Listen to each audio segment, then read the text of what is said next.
In Myanmar, undergoing a slow transformation where censorship and government regulations were the norm for decades. Now, private publications are being established. International media, including us, Channel NewsAsia, are also claiming a foothold. Channel NewsAsia's Myanmar correspondent takes a closer look at how the country's media landscape is changing. Well, here in Myanmar, private newspapers were banned previously, but in 1988, the government allowed private newspapers to be printed on a weekly basis. But that was closely watched and came under heavy censorship. But that, in fact, changed when the government only last year alone allowed private newspapers to print on a daily basis. So we have more private newspapers coming out to cover stories that are developing here in Myanmar. And in addition, what is most significant is the fact that the government eradicated censorship in this country, which means that publishers will no longer have to submit their articles as well as advertisements for vetting purposes. Now, this also brings about another issue, the fact that because the journalists are mostly inexperienced and also not trained properly, that brought about stories which are inaccurate as well as unsubstantiated. But the government also allowed, in just 1 year alone, a handful of international media to set up bureaus here in Myanmar. And that includes Channel NewsAsia being one of those selected few. Well, how has that changed the media landscape here in Myanmar? Well, Coco over here has been a journalist for about 30 years right now. Coco, tell us, in terms of the international media being based here in Myanmar, how has that influenced local media?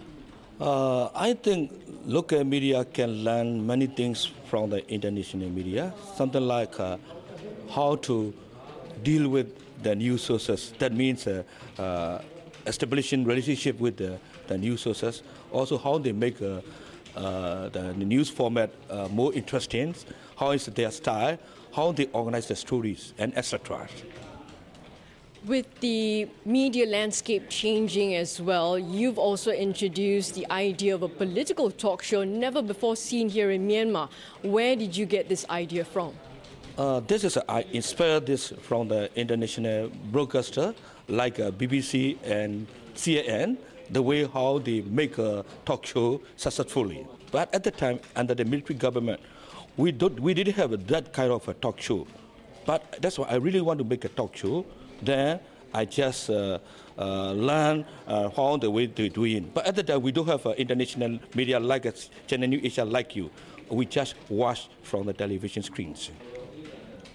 Finally, in terms of competition from international media, how is that going to affect the way journalists here in Myanmar work?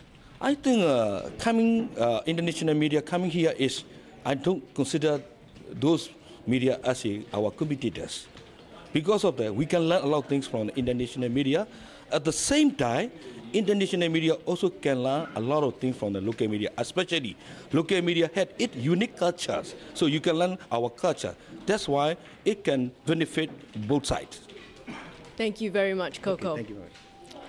And so it clearly shows that the local media are hungry to learn more and also to compete with the international media who are going to be influencing the landscape here in Myanmar. But ultimately, it's about improving and upgrading the entire industry and also to pressure decision makers in this country to be more transparent as well as more accountable when it comes to answering to the people for Myanmar.